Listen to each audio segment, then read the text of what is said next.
الحمد لله وكفى وسلام على عباده الذين اصطفى اللهم لك الحمد ولك الشكر اللهم لا أحصي ثناء عليك أنت كما أثنيت على نفسك أما بعد فأعوذ بالله من الشيطان الرجيم بسم الله الرحمن الرحيم وقال ربكم ادعوني أستجب لكم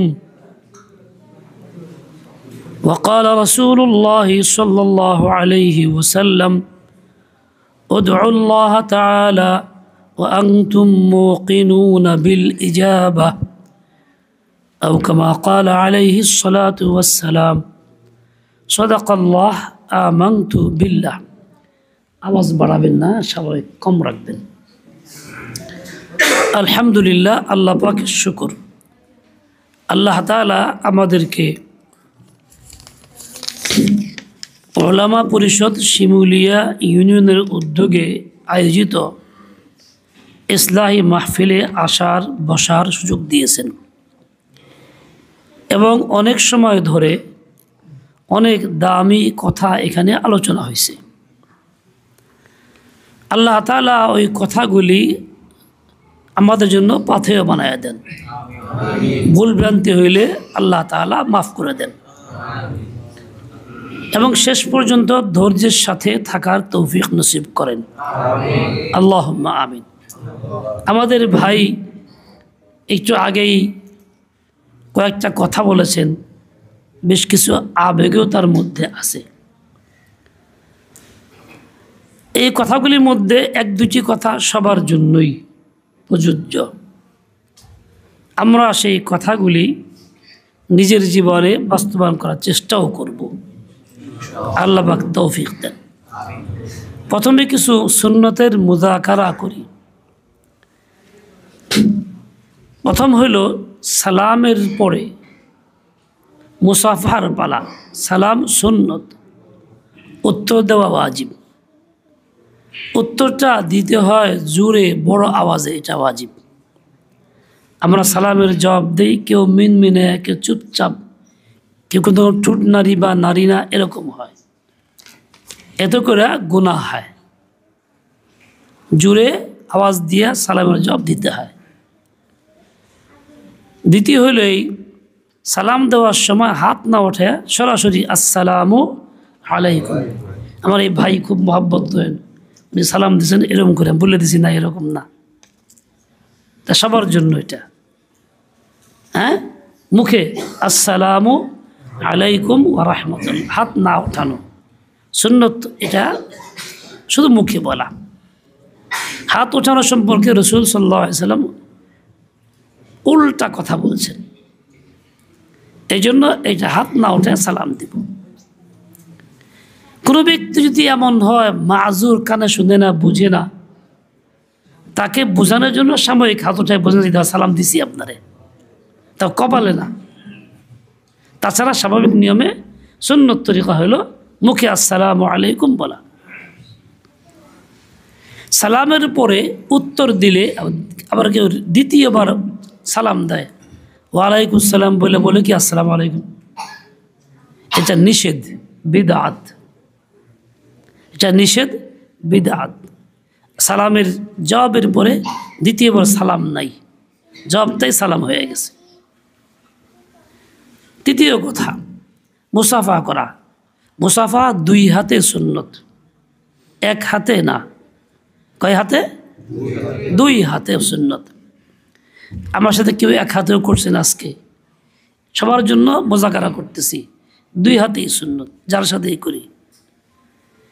চতুর্থ কথা, মুসাফার পরে অনেকেই এরকম করি, এরকম পেটে লাগাই, মুহাব্বতের পরিচয় দেই এইভাবে, মনে হয় যে ভালোবাসা। আসলে মুসাফার পরে হাত ছেড়ে দেওয়া সুন্নত, বুকে লাগানো, পেটে লাগানো, এটা সুন্নতের খেলাফ। আল বাহর রায়কের মধ্যে বিদাত লিখছেন, এই জন্য আমরা এটা করব না। কথাটা বুঝে আসতেছে আপনাদের? কে কে বুঝছেন? আল্লাহ পাক তৌফিক দেন। যেই সুন্নতগুলি বলা হইল এগুলি আপন বানায় আমল করব, যেটা সুন্নতের খেলাফ বিদআত তা আমল করব না ইনশাআল্লাহ। কাজেই এটা ছেড়ে দিব। পঞ্চম কথা, মসজিদের বাথরুম আছে, আমার প্রয়োজন ছিল পেশাব করার, গেছি কিন্তু বাতি নাই। এত সুন্দর ব্যবস্থাপনা, মাশাআল্লাহ, লাইট ফ্যান সবই চলতেছে, পরিবেশ সুন্দর, একটা বাল্বে খুব বেশি খরচ না। জানি না কর্তৃপক্ষ আছেন কিনা এখানে। আচ্ছা আচ্ছা, তো এটা ব্যবস্থা আপনারা করবেন বলে আশা করি, যাতে করে মুসল্লিদের কষ্টের কারণ না হয়। এরকমভাবে আরেকটা সুন্নতের মুজাকারা করে খুব খেয়াল করবেন। এই যে আমাদের পিছনে দুই পাশে মিনারার মতো দেওয়া আছে মসজিদের সামনের ওয়ালে মিনারা বা কোনো লেখা, আরবি কালিমা, আল্লাহর নাম বা কোনো আয়াত ইত্যাদি লেখা নিষেধ, এগুলি দেওয়া নিষেধ। এগুলির দ্বারা নামাজি ব্যক্তির ধ্যান নষ্ট হইতে পারে। প্রথম কাতারে একজন দাঁড়াইছে, ইমাম সাহেব কেরাত পড়তেছে, উনি চুপচাপ পড়তেছে জোহর নামাজ, আসর নামাজে। এখন মুসল্লি শুনতেছে না কিছু, দাঁড়ায় দেখতেছে এখানে কয়টা তাক দেখা যায়, মাইক দিয়ে হরন কয়টা দেখা যায়, ওইটা দেখে দেখে গুনতেছে, ধ্যান তার ওদিকে, তার নামাজটা কি হবে? তাহলে এই নামাজি ব্যক্তির নামাজ নষ্টের কারণ হইতে পারে, সম্ভাবনা অনেক বেশি। এই জন্য সামনের ওয়ালে কোনো কিছু লেখাও নিষেধ, মাকরুহ তাহরিমি। আমরা সুন্দর করি, সুন্দর ভাবি, আবেগ থাকে, এই জন্য এগুলি লাগাই। আসলে এটা শরীয়ত সম্মত না। সামনে ফ্রেশ থাকবে, যাতে কোনো ব্যক্তির নামাজের মধ্যে ক্ষতি না হয়, ধ্যান নষ্ট না হয়। কে বলতে পারেন যে আমার ধ্যান অনেক মজবুত, অন্যদিকে যায় না, খুব মজবুত ধ্যান, তাহলে আমি বলবো আপনার ধ্যান কি নবীর চেয়ে বেশি মজবুত? নবী মুহাম্মদুর রাসূলুল্লাহ সাল্লাল্লাহু আলাইহি ওয়াসাল্লাম নামাজ পড়ছেন, গায়ে একটা কাপড় ছিল, যে কাপড়টা নকশাওয়ালা ছিল। নামাজের পরে হুজুর খুব বিরক্ত হয়ে ফারামা বিহা, কাপড়টা খুলে নিক্ষেপ করলেন। শব্দটাই আসছে ফারামা বিহা, রামিন মানে নিক্ষেপ করা, ফিক্কে দেওয়া। তার মানে খুব বিরক্তি প্রকাশ করলেন, বললেন কি, শাগালাতনি আমালুহা আনিস সালাতি, এর কারুকার্য আমাকে নামাজ থেকে বিরত রাখছে। আচ্ছা, নবীর ধ্যান কি আমাদের চেয়ে কম ছিল না মজবুত ছিল? উনি বলছেন শাগালাতনি আলামুহা আনিস সালাত, এর কারুকার্য আমাকে নামাজ থেকে বিরত রাখছে। তাহলে বোঝা গেল এটা নবীর তরিকা না, পছন্দের আমল না। এরকম মুসল্লার মধ্যে কারুকার্য থাকে, আমরা সেগুলি বুঝে নামাজ পড়ি। অনেক সময় অনেকে এরকম ধ্যান করে যে কি কি আছে। আমি এক মুসল্লা দোতলা নামাজ পড়ছি, দুই সাইডে দুইটা কার্টুনের মানুষের ছবি আছে। যে মুসল্লা নামাজ পড়ছি, মালিক কে তা জানি না, আমার দিছে কে তাও কিছু পারতেছি না, চিনি না আমি সবাই। ওইখানে এই কার্টুনের ছবি আছে। মানে অমুসলিমরা আমাদের কাজগুলি নষ্ট করার জন্য খুব সূক্ষ্ম প্রক্রিয়া কাজ করে, বোঝা মুশকিল হয়। দেখেন, এই বাথরুমে ঢুকছি, পিছনে ফাঁকা আছে, ফাঁকাটা কীরকম? এরকম ক্রস, ইট গাইতে মিস্ত্রি উঠাইছে, উপর নিচে আর এদিকে আছে চারকোনা। আপনাকে খেয়াল করছেন কিনা জানি না, খেয়াল করছেন কেউ? এটা হলো খ্রিস্টানদের ক্রস। এই ফাঁকা তো গোলও রাখা যাইতো, তিন কোনাও রাখা যাইতো, দুই কোনাও রাখা যাইতো, চার কোনা কেন রাখতেছি? আসলে আমাদের ওই মিস্ত্রিরা তো আর এটা জানে না, তারা এই কাজ করে দেখে আসতেছে, করতেছে, কিন্তু এটা যে কী এটা জানে না। তো মসজিদের কাজের মধ্যে পর্যন্ত আমরা অমুসলিমদের ধর্মীয় বিষয়টাকে বহাল রাখতেছি না জানার কারণে।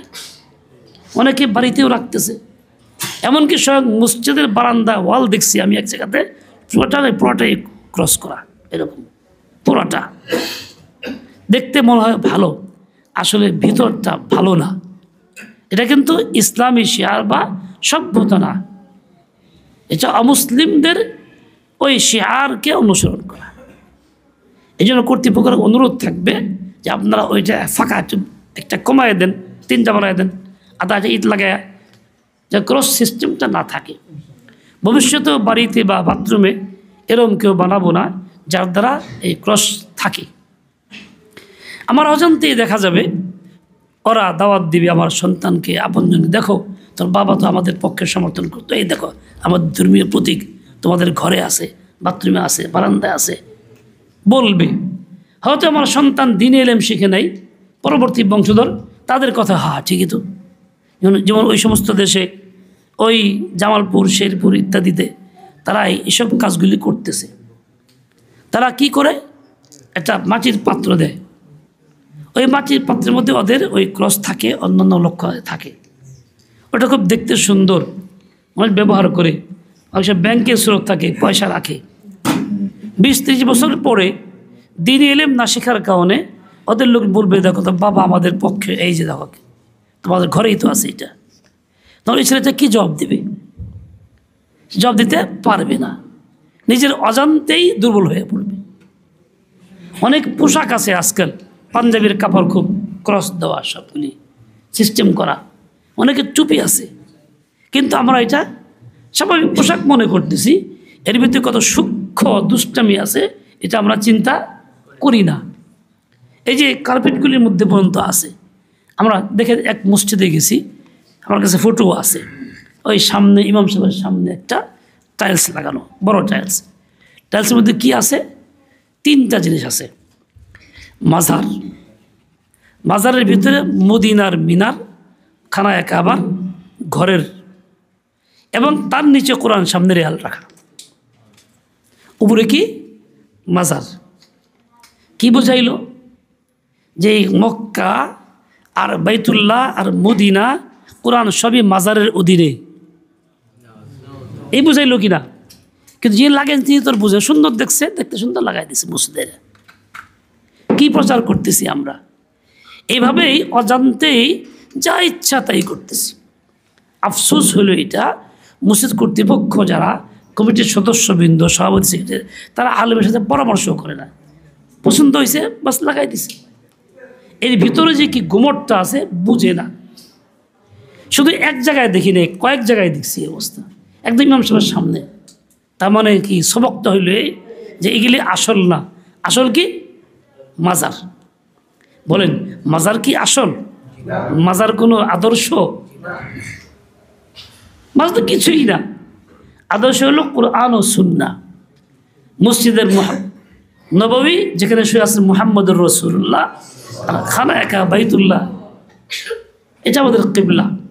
কিন্তু আমরা এটাকে খুব সরলতার সাথে দেখতে সুন্দর এই জন্য আইনা লাগাইছি। কাকে দাওয়াত দিতেছি, কি দাওয়াত দিতেছি?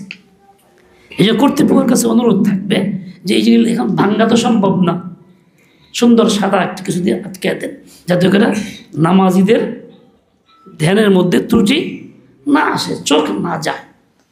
এর প্রতি খেয়াল করা সকল মসজিদের মুসল্লিদের জিম্মাদারি এবং দায়িত্ব, শুধু এখানকার না, এটা সব জায়গাতে। অনেক মসজিদে দেখবেন মৃত ব্যক্তির খাট রাখা আছে মসজিদের ভিতরে কিংবা বারান্দায়, খাট রাখে।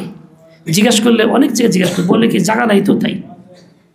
আচ্ছা ভাই, জায়গা নাই কারণে এই বাহানায় কি ছাগল আইনা মসজিদ বারান্দায় বান্ধা যাব?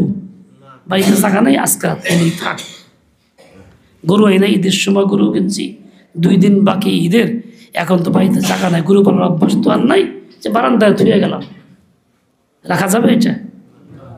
মসজিদ শুধু নির্ধারিত ওয়াকফ করা নামাজের জন্য, নামাজের সামান মসজিদ থাকতে পারবে, এটা অন্য কোনো সামান না।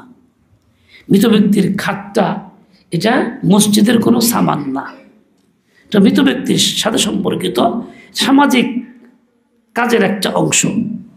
ওটার জায়গা মসজিদ না, ওটার জায়গা মসজিদের বাইরে যে কোনো জায়গা, গুরুস্থানেও হইতে পারে, বাইরে কোনো জায়গায় আলাদা একটা ঘরটাও থাকতে পারে, কারণ তো ব্যক্তির ঘরও থাকতে পারে।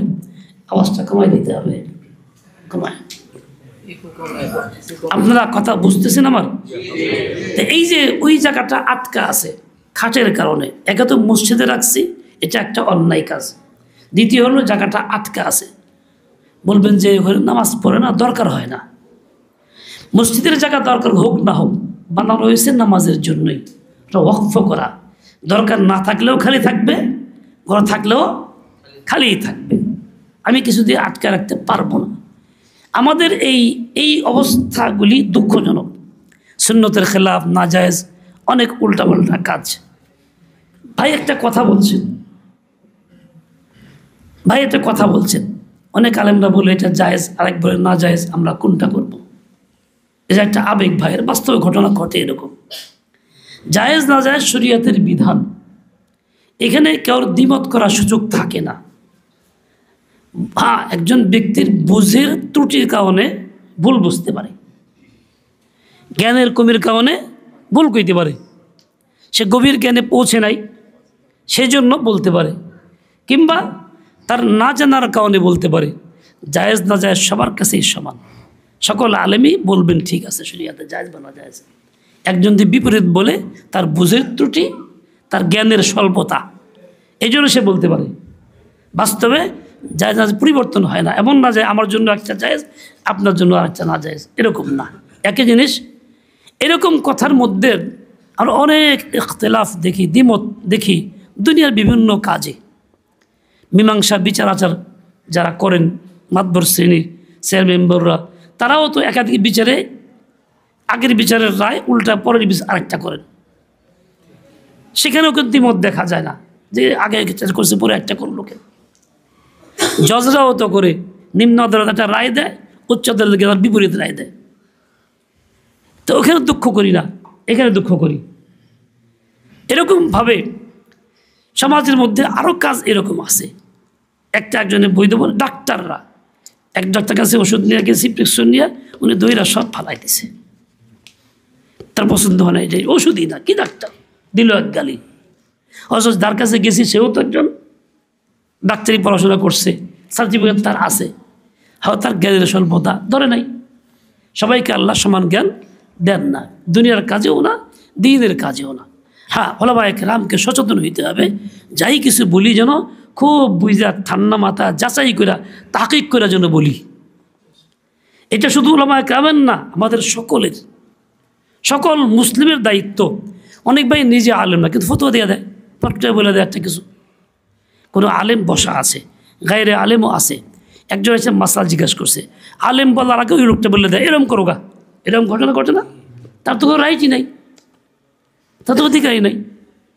এখন ডাক্তার, তার কাছে গেছে, আমার খুব বিষ ব্যথা, লড়তে পারি না, এরকম ব্যথা ব্যথা, চেয়ে নামাজ পড়বেন বলে দিল। চেয়ে নামাজ পড়ার না পড়ার অধিকারকে ডাক্তারের বলার অধিকার চর্চা, সে তো মুফতি না। মানে চিকিৎসা করবে, ওষুধ দিবে, ব্যায়াম দিবে, বলবে যে নামাজ কেমনি বলবেন তা আমি বলতে পারব না, ওটা আলেমকে জিজ্ঞাসা করবেন, তার কাজ ছিল এইটা।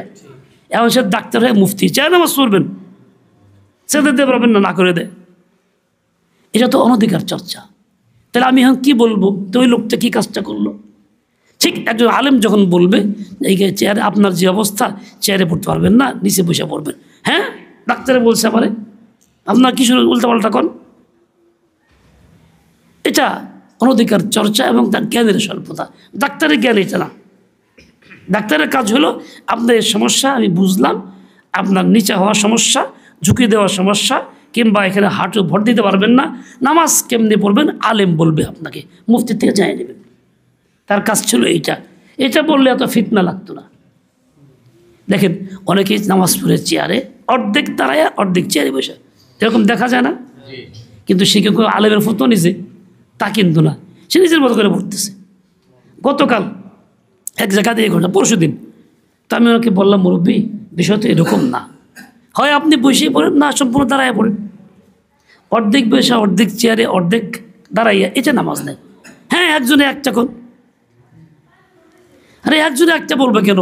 আপনি তো এটা জানেনই না, নিজের থেকে শুরু করছেন, যাচাই করছেন, আপনি 10 জায়গায় গেছেন, তা তো করেন নাই। এই হলো আমাদের মেজাজ। দ্বীনের ক্ষেত্রে আপত্তিটা বেশি, দুনিয়ার ক্ষেত্রে আপত্তিটা কম। আমি আমার নিজের ঘটনা বলি, ফেরিতে যাইতেছিলাম, ফরিদপুরের সফর ছিল, মাঝখানে ঘাটে ফেরিতে, আমি নামাজ পড়লাম কেবলার দিকে, জিজ্ঞাসা করে পড়ছি। আমার কাছেই একজন মানুষ নামাজ পড়লো সম্পূর্ণ বিপরীত দিকে, কেবলার বিপরীতে। মানে আমার দেশে কিবলা হলো পশ্চিমে, সে বললো পূর্ব দিকে। মানুষ বয়স্ক, রিটায়ার্ড মনে হয়, মুখে দাড়ি নাই, বয়স্ক মানুষ। আমি আগে দেখি নাই, আমল শেষ করে দেখলাম উনি যে নামাজ পড়ছে বিপরীত দিকে। তা কাছে গিয়ে বললাম, সাল্লাহ মুরব্বী, নামাজ তো ভুল হইল, আপনি তো পূর্ব দিকে পড়ছেন, কিবলার দিকে পড়েন নাই। এমন রাগ হইল। হ্যাঁ মুরব্বীটা এরকমই হয়, আগে বললেন কেন, আমি নামাজ পড়বো যান। আচ্ছা বলেন তো, আমি কি তার শত্রুতা করছি? তার নামাজ হয় নাই, আমি তার খায়ের খাই করলাম, আর সে আমাকে এই কথা উত্তর দিল। আচ্ছা সে নামাজ না পড়লে আমার কি হবে? কিছু হবে? তার ক্ষতি হবে। কিন্তু সেটা বুঝলো না। সে বুঝলো মৌলবীরা এরকমই করে, আগে বললেন না কেন, আমি নামাজ পড়বো না যান। তা হাসি দিয়ে বললাম, মুরব্বী আমি নামাজ না পড়লে আমার কি হবে, আপনার ব্যাপার। চলে আসলো। বয়স্ক মানুষ তো রাগ থামছে, কিছুক্ষণ পরে আবার দিয়ে দাঁড়ায় পড়ছে। এই অবস্থা দ্বীনের ক্ষেত্রে মানুষের গাফলত, এই অলসতা, শুধু গায়রে আলেমের না, আলেমেরও, আমারও এই রোগগুলি ছড়াইয়ে আছে সারা দেশের সমাজে, সব জায়গাতে। আমরা কিছুই মনে করতেছি না। আজকে এখানে দোতলায় মসজিদে বসার জায়গা, তোষক দিয়া চাদর দিয়ে বসার জায়গা করছে। আপনারা সবাই জানেন মসজিদ কোনো বিশ্রামাগার না, আরামের জায়গা না, অবস্থান করার জায়গা না। মসজিদ কি ইবাদতের জায়গা, নামাজের জায়গা, জিকিরের জায়গা, তেলাওয়াতের জায়গা, আমলের জায়গা, ইমানের চর্চা করার জায়গা, কালিমা পড়ার জায়গা, শুধু আল্লাহর হুকুম। এখানে কোনো বিশ্রাম করার জায়গা না। আমরা কি করলাম, 2 ঘন্টার লেগে হইলো ওই জায়গাটা বিছাই দিছে, বিশ্রামের জায়গা বানাইছি। কোনো মুরব্বী আসবে হলে আরাম করবে, কোনো আলেম আসবে হলে আরাম করবে, চেয়ারম্যান সাহেব আরাম করবে, এই তো বানাইছি। সেখানে চা পানি নাস্তা সব চলছে। আমারও বলছে আমি বসি নেই,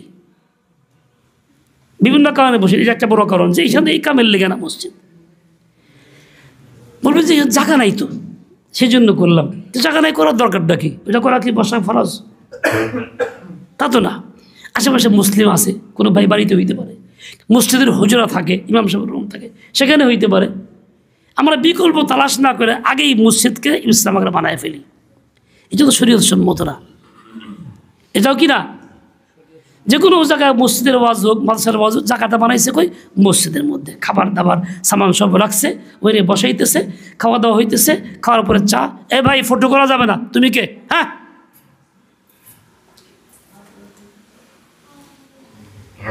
না জায়েজ কাম তুমি মুসলিম করো কেন?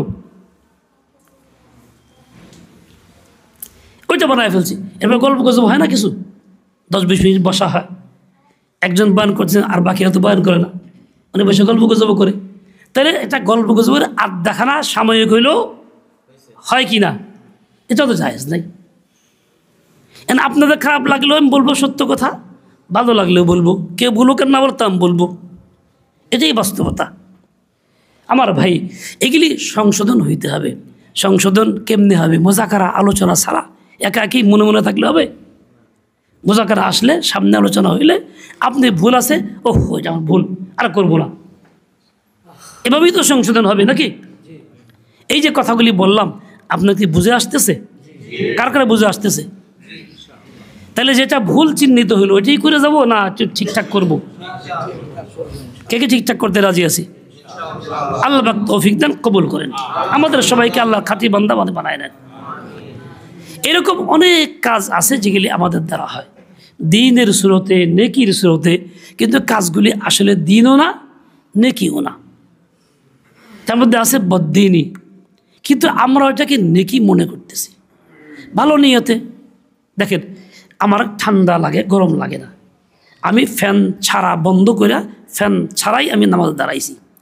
চিন্তা, আরে সাইদ নুসাব আসছে দূরের থেকে, ইস ফ্যানটা চালাই দেই, আদর করি, খেদমত করি।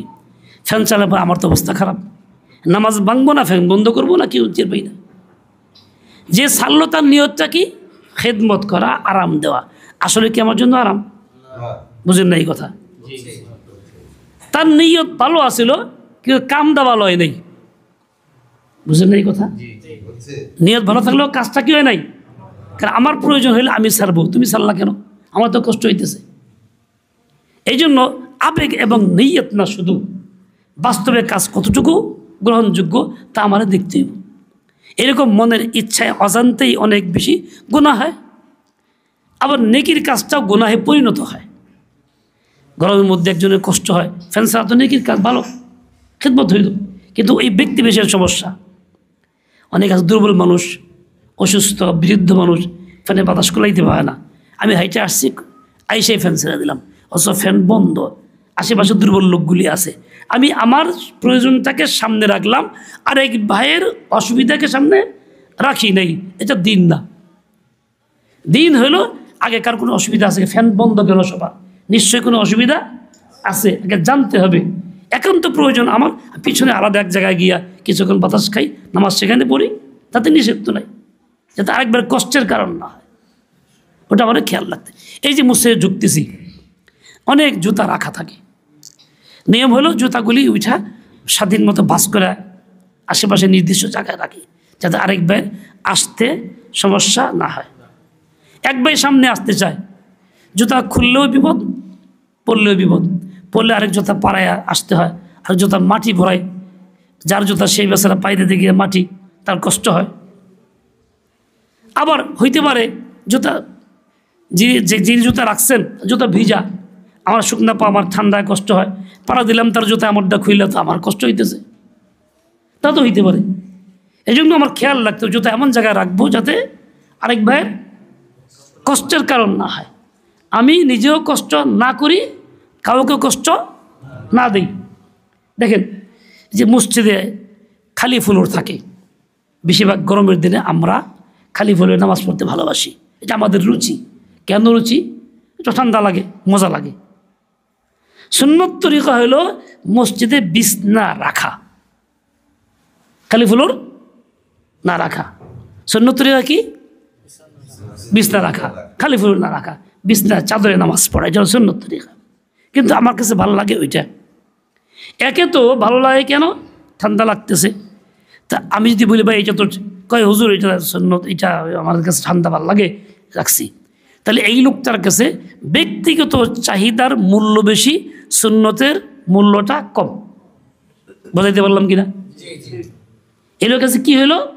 সুন্নতের মূল্য কম, সুন্নতের প্রতি আগ্রহ তার থাকলো না, ব্যক্তিগত রুচিকেই প্রাধান্য দিল কিনা? এই জন্য এখানে ছোটো একটা বিষয় মনে করি, ঠিক বড় ক্ষেত্রেও তাই হয়। দ্বিতীয় কথা আরেকটা, সেটা হলো এইখানে মসজিদ ফ্লোর খালি আছে, কাতারে বসছি, আসে দেখলাম একটু ধুলাবালু দেখা যায়, যিনি আগে আসছি গামছা বা রুমাল দিয়া একটা বাড়ি দিলাম পিছন দিকে, বাড়িটা পিছন দিকে পাঠাইলাম, তাহলে পিছনের কাতারে যে আছে তার সামনে আমার বালুগুলি গেল, তা আমি আরেক বেচারে কষ্ট দিলাম কিনা কষ্ট, তার চোখে বুঝাইতে পারে নাই, সাজদার জায়গায় তো গেল, তা আমি আরেক ভাইয়ের কষ্টের কারণ হইলাম। নিয়ম ছিল কি? আমি তার কষ্ট দেব না, কষ্ট আমি করব। ভালো আছে আমার জায়গায় আছে, বসে ভালো তার নাপাক না, ও ভাই ঘুমাইতেছে কেন? এই দেখো কেমন ঘুমাইতেছে, মজা, এরকম ঘুমাইতেছেন আপনি? আমার মনে হয় যে আপনি আমাদের খুব বিরক্ত হয়েছেন, নিলে ঘুমাইতেছেন, কষ্ট হয়। আচ্ছা, সমস্যা হলে একটু ঘুরে টুরে আসেন, নাড়াচাড়া দিয়ে আসেন। আল্লাহ সুস্থ করে সেহাতে কামেলা দায়মা, অসুস্থ মানুষের বসছেন, অত্যন্ত এহতেমাম করছেন, আল্লাহ জাযায়ে খায়ের দান করুন। এই ক্ষেত্রে কিন্তু ভুল হয়, এটা আরেকজন কষ্টের কারণ হয়। এই এতটুকু কষ্ট শরীয়ত সম্মত না, জায়েজ না, এটাও জুলুম। এটাও কি জুড়ে কোন মুরব্বী কোন দিকে চেয়ার হয়েছেন? আমার দিকে তাকান, এই যে আপনি, আপনাকে বলি ওই দিকে চেয়ার হয়েছেন, আমার দিকে তাকান, আমি আপনারা দেখবো, আপনি আমার দেখবেন, সবসময় তার আসুন না। হ্যাঁ, আচ্ছা, এইটুকু যদি জুলুম হয়, গুনাহ হয়, এই জন্য শাস্তির যোগ্য আমি হই, তাহলে আরেকজনের জমি দখল করলে কেমন হইব? বাতর কাইটায় বাড়াই দিলে 4 আঙ্গুল, কেমন হইব কি না? না হবে না? কিন্তু এইরকম মুসলিমের মধ্যে এই অভ্যাসটা খুব নাই। জমির কোবাই সাটি প্রতি বছর 200 আঙ্গুল বড় করি, হইতে যেদিন চাষ করে না জমি, সে খত ঢুকে যায়। আমার জমিতে এরকম 3 হাত ঢুকছে, আমি চাষ করি না, পাশে রাখে কাটে, হ্যাঁ যাওয়ার রাস্তা দেই একটু ছেড়ে দিয়ে বাড়াই, হে আরো পরে বছর একটু বেশি করে ঢুকে 3 হাত ঢুকছে। এইটুকু জুলুম হলে এটা জুলুম হবে না? হাদিসে বলে কে আসছে, কেউ যদি একজনের সামান্যতম 4 আঙ্গুল জমি, আধা হাত জমিও এরকম ব্যবহার করে অন্যায়ভাবে, একেবারে 7 তবক জমিন পর্যন্ত সবটা উঠাইয়া কিয়ামতের ময়দানে আল্লাহ তার গলায় পেঁচাই দেবে। তখন সে বরদাস্ত কেমনে করবে? জমি তুমি দখল করে খাইছো, এখন বহন করো, দখল করছো এখন বহন করো, কেমন লাগে দেখো।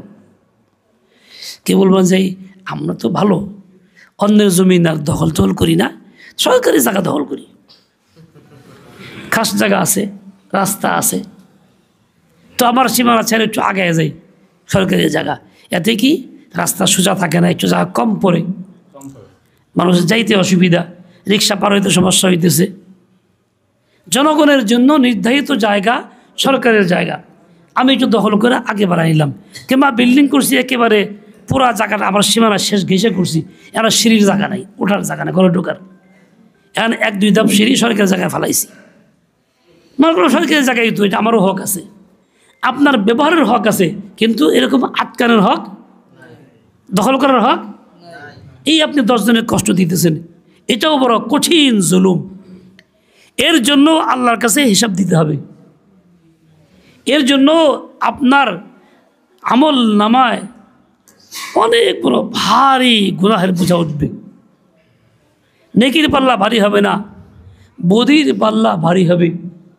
অথচ এইসব বিষয়গুলি আমাদের নজরে থাকে না। কেউ কিছু বললে, হাই মিয়া তোমার কী হয়েছে, দেখার জায়গা আমি তোমার কী হয়েছে, ধমক দিয়ে বলি, ধমক দিয়ে বলার দ্বারা ওই লোকটাকে দমন করা সম্ভব হবে, কিন্তু আল্লাহকে দমন করা সম্ভব হবে না। আল্লাহকে তো আমার ধমকে জড়াবেন না।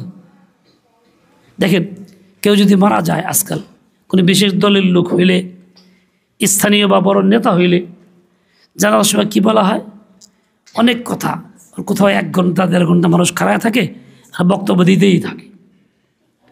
এই যে এতগুলি লোক কষ্ট দিয়া, লোকরে দাঁড়া করে কষ্ট দিয়ে বক্তব্য দেয়, বিভিন্ন শ্রেণীর ব্যক্তিবর্গ, নেতৃবৃন্দ, জায়েজ না না জায়েজ? জুড়ে কোন?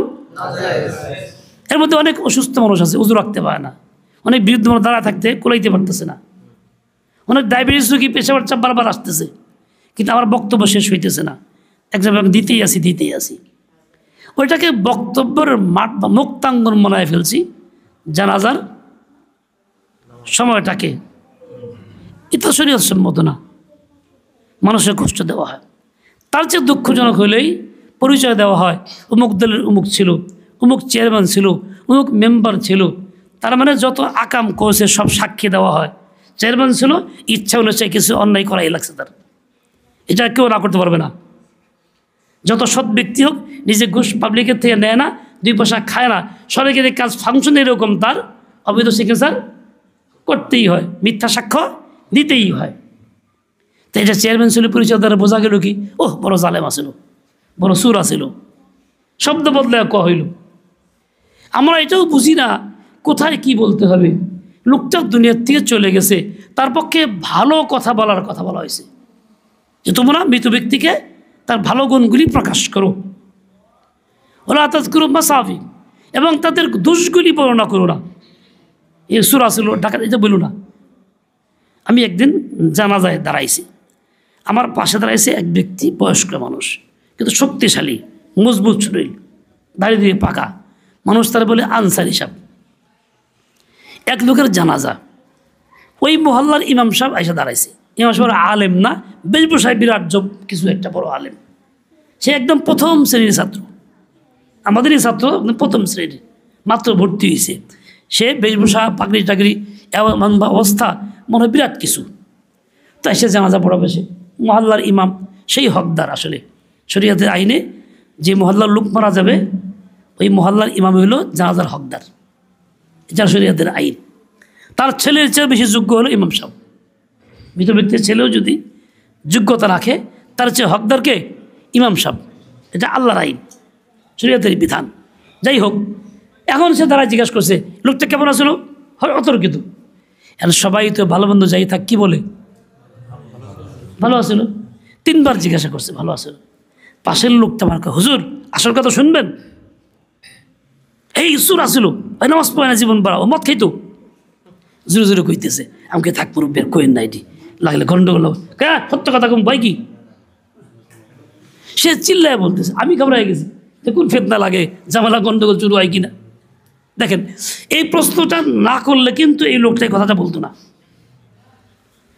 এই লোকটা প্রশ্ন করার কারণে সবাই তালে তালে ভালো বলছে ঠিক, কিন্তু ভিতরে সাক্ষী কি লোকটা ভালো আসলো না, তাহলে তার সাক্ষীটাও মিথ্যা সাক্ষী হইল কি না?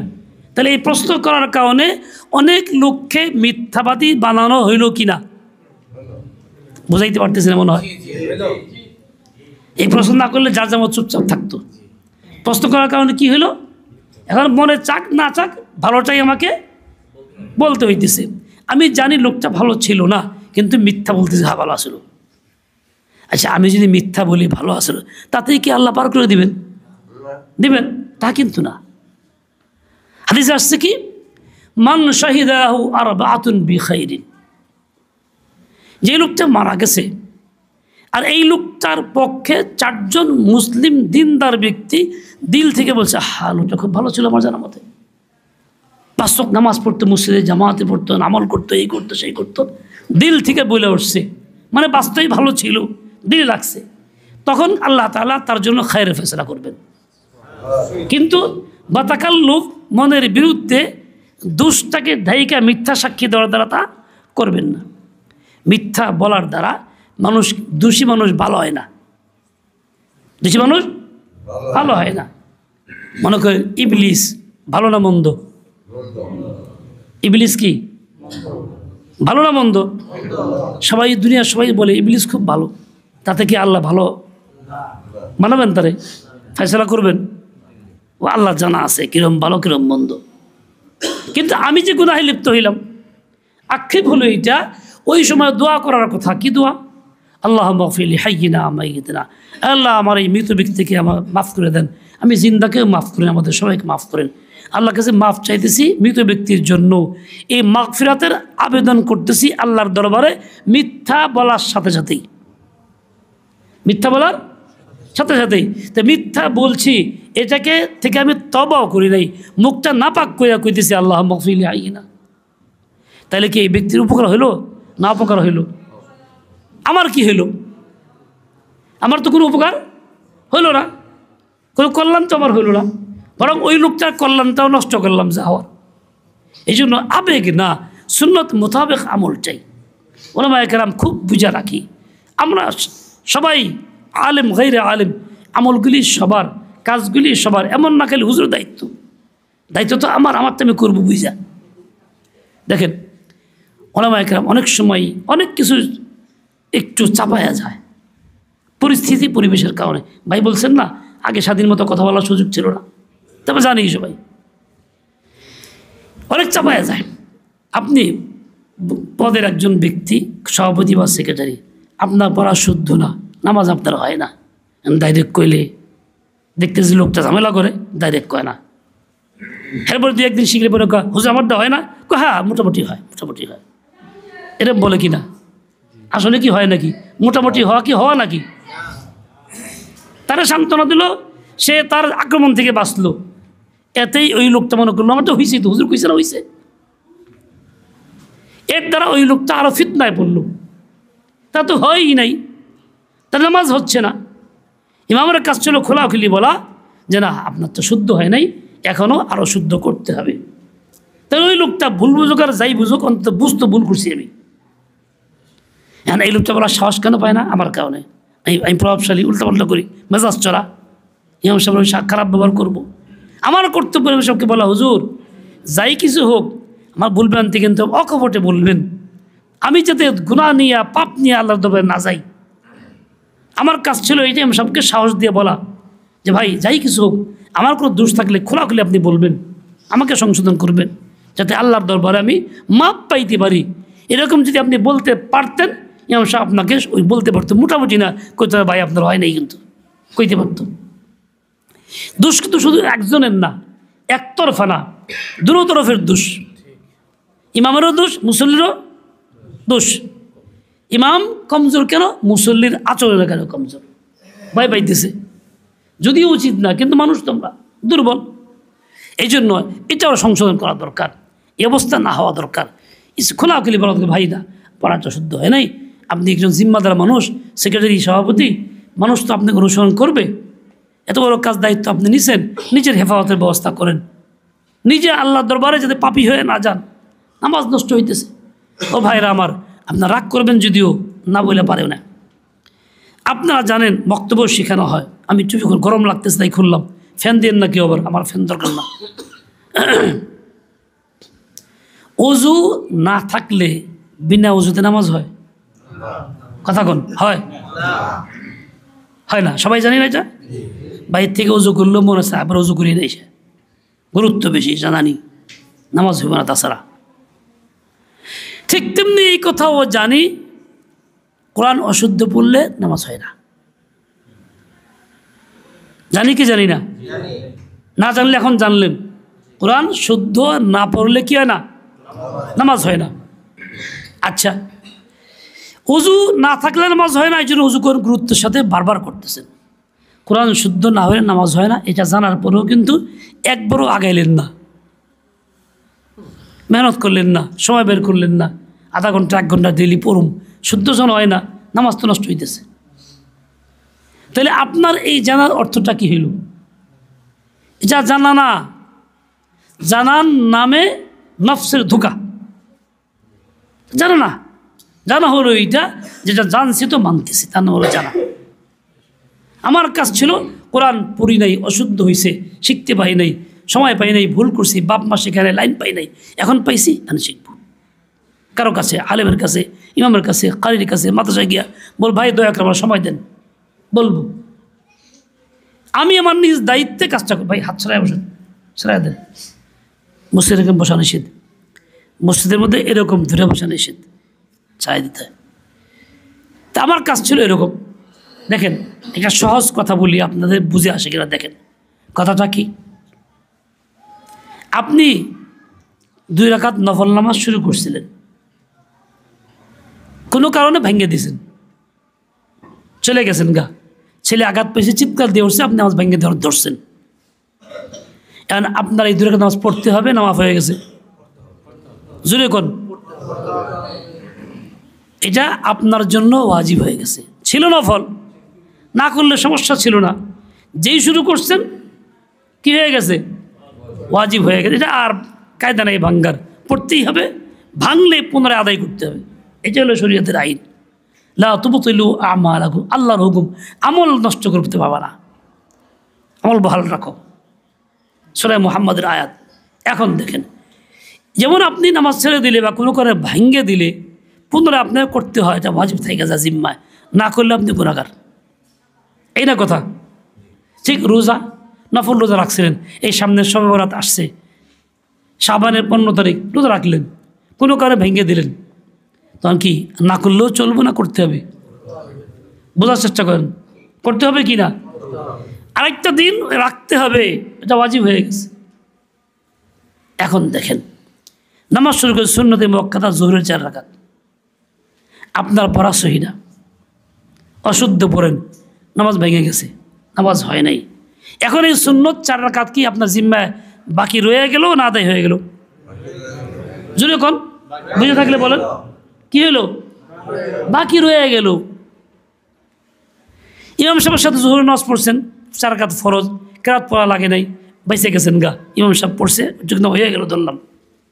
আবার সুন্নত 2 রাকাত পড়বেন, সেখানে আপনার নিজের পড়তে হবে, সূরা ফাতিহা, কেরাত মিলাইতে হবে, পড়া অশুদ্ধ, নামাজ হলো না অশুদ্ধর কারণে, আবার 2 রাকাত আপনার জিম্মায় থাকলো কি থাকলো না? আগে পড়ছিলেন না, ছিল না, পড়ছেন, বাতিল করার কারণে কি হয়েছে? জিম্মায় রয়ে গেল। ফজরের সুন্নত 2 রাকাত তাই হইল, এশারের মধ্যে তাই হইল, বেতের কাজ তাই হইল। হইতে হইতে প্রতিদিন কত পরিমাণ নামাজ আপনার আমার জিম্মায় রয়ে গেল, যেটা ওয়াজিব হয়ে রয়েছে, আদায় করতে হবে। বুঝে আসছে কিনা? কারটা বুঝে আসছে? কি কারণে হইল এটা? অশুদ্ধ করার কারণে, অশুদ্ধ পড়ার কারণে। তাহলে আমি কত বড় গুনাহে জড়ায় গেলাম গা, অশুদ্ধ করার কারণে নামাজ হইতেছে না, উল্টা জিম্মায় নামাজ আরও বেশি বোঝা বাড়তেছে। আমি তো নামাজি হয়ে যাইতেছি কবরে, সবাই জানে নামাজি, কিন্তু বাস্তবে আল্লাহ পাকের দরবারে খাতার মধ্যে কি নাই? নামাজ নাই, বহু নামাজ রয়ে গেছে। এই কথা যে কেউ বলবে না, না বললেই কি তাই আমার করতে হবে না? করতে হবে কি না? আমার দায়িত্ব রয়ে গেছে, আমার করতে হবে। তাহলে বুঝেন কোরআন শুদ্ধ করা কতটা জরুরি। বৃদ্ধ হই, যুবক হই, যুবতী হই, যাই হই, আমাকে নামাজ তো পড়তেই হবে, তার জন্য কোরআন শুদ্ধ করতেই হবে, এর বিকল্প কোনো কাজ নাই। দেখেন আপনি আজকে কোরবানি করেন নাই, ওয়াজিব ছিল বুঝেন নাই, কোনো কারণে করেন নাই, পরের বছর করতে হবে কি না? হবে কি না?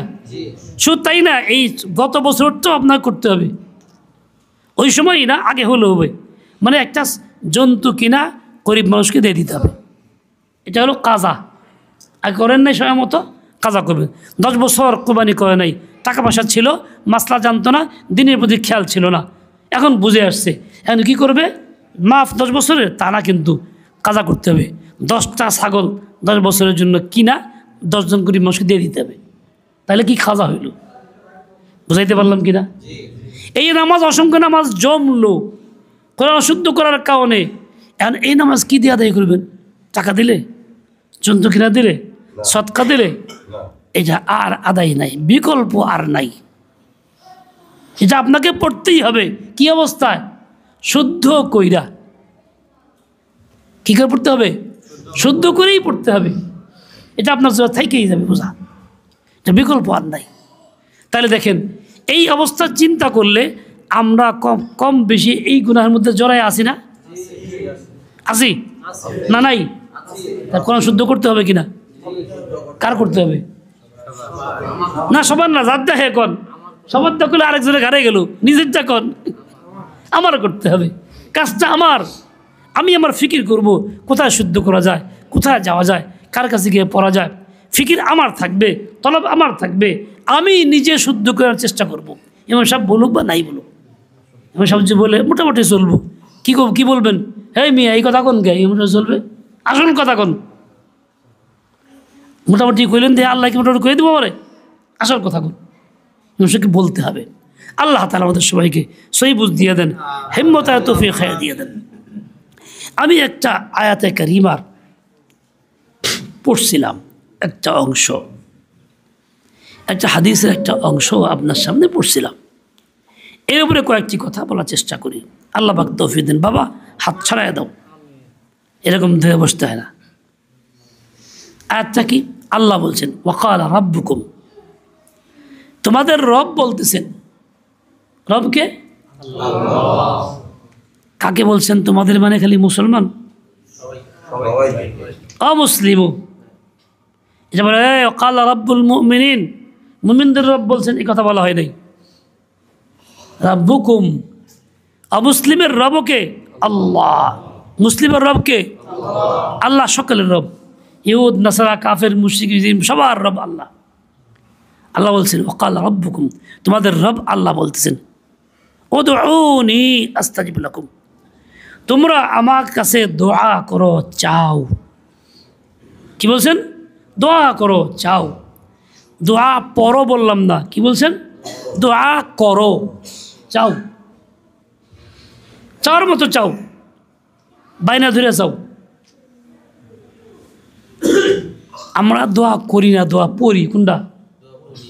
আমরা দোয়া রব্বানা যালামনা আনফুসানা রব্বানা আতিনা ফিদ দুনিয়া, দোয়ার শব্দগুলি পড়া হইল, এর নাম দোয়া না। দোয়া কি? করো, চাও, মনের আবেগ দিয়া, ব্যথা নিয়া, প্রয়োজন সামনে কইরা, বাইনা ধরে চাও যে আল্লাহ আমার তো উপায় নেই, দিতেই হবে আপনার, আমি যাব কোথায়? আমার রব তো অন্য কেউ না, আপনি রব, দাবি করছেন আপনি, মানছি আমি আপনাকে, কোথায় ফলাবেন আমারে? এরকম জিদ করে আপনাকে বলতে হবে। আমরা দোয়া করি কি? দোয়া শব্দটি মুখ দিয়ে পড়ি, এই জন্য আমারটা কবুল হয় না।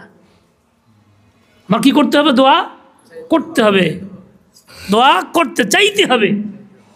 তাও কীরকম? একদম বাইনা ধইরা যাবো না, না পাওয়া পর্যন্ত। ছোটো বাচ্চা যেমন চাইলে না দিলে পরে বিরক্ত করে কাপড় ধরে টানে, এটা করে ওইটাকে, শেষ পর্যন্ত জিদ ধরে শুয়েই পড়ে। বাপ মা তখন বাধ্য হইয়া বাচ্চার শফকতের কারণে দুইটা উঠায় কুলে নেয়, চুমা খায়, আবার দিয়েও দেয়। ওই বাচ্চা আদায় করে ছাড়ছে। ওইরকমই নিজেকেই বাচ্চা বানাইয়া আল্লাহর দরবারে ওইরকম করতে হবে, শুধু মুখ দিয়ে পড়লে হবে না। আমাদের বেশিরভাগ লোকের দোয়া পড়া হয়, যেমন শাহ রব্বানা আজলাম নাম রব্বানা, উনি ওই যে কয় নামাজ পড়ে সালাম ফিরে আল্লাহ রব্বানা রাহমাতিয়া, এটার নাম দোয়া না, এটা দোয়ার একটা আকার, হাত উঠেছি আর কিচ্ছু না। আমার ভাই, আল্লাহ আল্লাহ বলছেন উদউ রাব্বাকুম ওয়াকালা উদউ রাব্বাকুম ওয়াকালা রাব্বুকুম উদউনি আস্তাজিব লাকুম, তোমরা আমার কাছে চাও, বলো, দাবি করো, আমি তোমাদের ডাকে সাড়া দিব, দোয়া কবুল করব, তোমাদেরকে দিব। কে বলছেন দিব? আল্লাহ ওয়াদা করছেন। আল্লাহর ওয়াদা নড়চড় হয় না, আমার ওয়াদা নড়চড় হয়। এক বেচারা টাকা বেচার জনের কাছে প্রায়ই যায়, খালি বলে আগামী সপ্তাহে এসো, পরের সপ্তাহে এসো, খালি ঘোরায় খালি ঘোরায়। একবারে গেছে, কয় কি সামনে মঙ্গলবার আইসো, ওয়াদার মতো করুমনি, ওয়াদাও করবো না, ওয়াদার মতো করবো। কীরকম ফাঁকিবাজি, সামনে মঙ্গলবার আইসো, কী করুম, দিব না, ওয়াদার মতো করুমনি। আমাকে অবস্থা এরকমই, ওয়াদার মতো দোয়ার মতো করি, দোয়া করি না। বুঝাইতে পারলাম কিনা যাই না। আল্লাহ বলছেন না, দোয়ার মতো শব্দ পড়ো না, মুখে হচ্ছে না, আবরাও না, খালি দিল থেকে চাও, তাহলে আমি তোমাদেরকে দিব। আমরা দোয়া করি, নামাজের পরে করি, এমনিতে করি, অনুষ্ঠানে করি, সবে বরাত সামনে আসতেছে, এইটাকে সামনে অনেকেই চিন্তা করতেছি, দোয়া করবো, কান্নাকাটি করবো, ভাগ্যে বদলায় ফেলবো, কিন্তু করো রব্বানা আযলাম না, রব্বানা ইগফির লানা, রব্বানা হাম্মা কামা, শেষ। এই জন্য পাই না। দেখেন, একজন বুজুর্গ ছিলেন মাওলানা আশিক ইলাহি বুলন্দ শহরি রহমতুল্লাহ আলাইহি, বড় আলেম ছিলেন, অনেক কিতাব তার লেখা আছে। একটা কিতাব লিখছেন মরনে কে বাদ ক্যা হোগা, মরণের পরে কি হবে বাংলায়, এরকম মোটা। যারা বাংলা পড়তে পারেন অবশ্যই কিতাবটা পড়বেন। মৃত্যুর পরবর্তী জীবনের যাবতীয় বিষয়ে সঠিক তথ্য দেওয়া, এর মধ্যে নির্ভুল তথ্য দেওয়া আছে। বিভিন্ন বই নামে আছে বাজারে, অনেক নির্ভুল তথ্য বানানোর কোথাও থাকে, এটা একদম নির্ভুল তথ্য আছে। আমার ভাই, উনি অসুস্থ, কোমরে প্রচণ্ড ব্যথা, কোনো ক্রমেই ভালো হয় না। মদিনায় থাকতেন শেষ বয়সে। ওনার ছেলে মুফতি আবদুল্লাহ বরনি, আমার সাথে দেখা হয়েছে একাধিকবার। উনি বলতেছেন যে আব্বাকে ডাক্তারের কাছে নিয়ে গেছি, ডাক্তাররা সকলেই সিদ্ধান্ত শেষ দিয়েছেন এইটা অপারেশন করতে হবে, বিকল্প আর নাই। শেষ সিদ্ধান্তের পর আব্বা আমারে কয় হাসপাতালে থাকবো না, বাসায় লইল।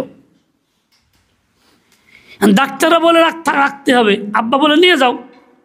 আমি চিন্তা করলাম আব্বার হুকুম বড়, নিয়ে গেলাম বাসায়, রাখলাম না। আমরা রাত্রেবেলা এসে পরে খাওয়া দাওয়া সব কাজ শেষ হয়ে পড়ছি, আর আব্বা এসে নষ্ট ঘুমাই নাই, দোয়া শুরু করছে, কান্নাকাটি, রাত ভর কান্নাকাটি, 1 মিনিটও ঘুমাই নেই। বরং দোয়ার আওয়াজে আমিও ঘুমাইতে পারি না, শুনতেছি, এমন কাইতেছে, আল্লাহ কাকতি মিনতি করতেছে আল্লাহর কাছে।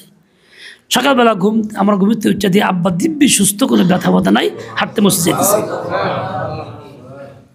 প্রথমে বলছিলেন আমার নিয়ে যাও, আমি অপারেশন করুম না। কেন করুম না? অপারেশন করে বেশ বেশ থাকতে হবে দীর্ঘদিন, 1 মাস 2 মাস, মসজিদ যাইতে পারব না, জামাত পড়তে পারব না, বৈশাখ লেখালেখি করতে পারব না, দিনের কাজ বন্ধ হবে, আমি এই করুম না, লয়ে যাব।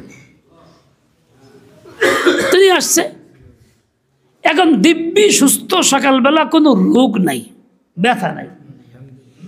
নিয়ে গিয়ে ডাক্তারের কাছে আবার চেকের জন্য, ডাক্তার চেক করে দেখে আসলেই ভালো, সমস্যা তো নাই। তা বললে যে কি এবার কি চিকিৎসা করলেন? জবাব দিলেন কি, আমি তো আল্লাহর কাছে চাইছিলাম। ডাক্তার বলে কি রে, আমরাও তো আল্লাহর কাছে চাই।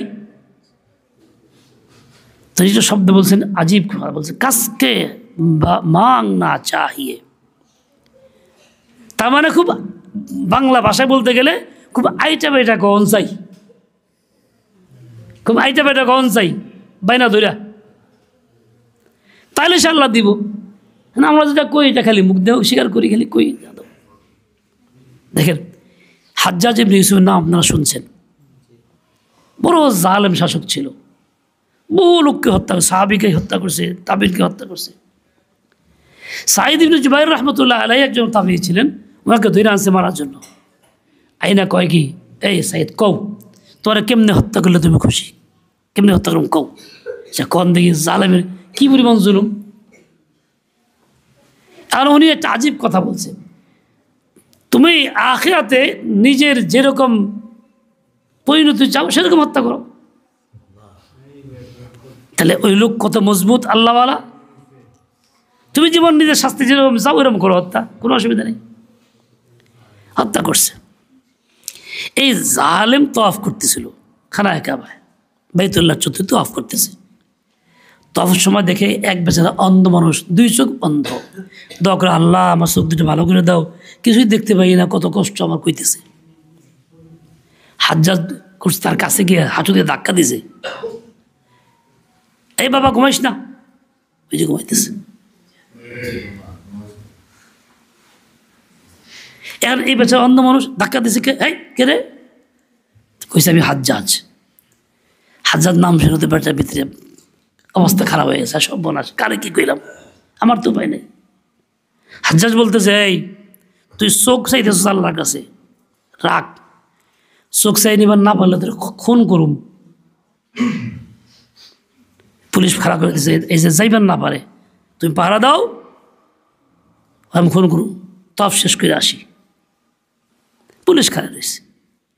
এই বেচারা এখন কয় কীরকম কান্দা কান্দতেছে যে আল্লাহ চোখ চাইছিলাম তোমার কাছে, এখন তো জীবন চাওয়া লাগে, আমার তো সবই শেষ। আমরা তাদের চোখে তো জীবনটাও বাঁচাও না, হাজ্জাজ খুঁজে মারি আলাই বাবারে। সে যে কান্নাকাটি, ভীষণ দিল থেকে কান্নাকাটি করছে, এতটাই মনোযোগ তার ছিল যে আল্লাহ চোখ ভালোই করে দিয়েছে। সে দেখছে আমার উপায় তো নাই, জান যাবে এখন, কারণ হাজ্জাজ বলে ফেলছে। আর হাজ্জাজের কথা রোধ করা কেউ নাই। হাজ্জাজ এসে দেখে চোখ ভালো, এখন দেখ তুই যে দোয়া করতেছিলি, তুই জীবনেও চোখ পাইতি না, তোরা এইটা করছিস চোখ পাওয়ার লিগে, তুই যে চাইতেছিস চাওয়াই তো না, এটা তামসা করতেছিলি, মনোযোগ ছিল না, শতভাগ দিল আল্লাহমুখী ছিল না। তোরা আমি এই কথা কয়ে আল্লাহমুখী বানাই দিছি, তোর ভয় লাগাই দিছি। এখন তুই এমন চাইছস যে আল্লাহ রাজি হতে দিয়েই দিছি। অন্ধ মানুষ ভালো হয় না, সাধারণত চিকিৎসাও নাই, জন্মন্ধ এরকমই থাকে। কিন্তু আল্লাহর জন্য ভালো করা সম্ভব না অসম্ভব?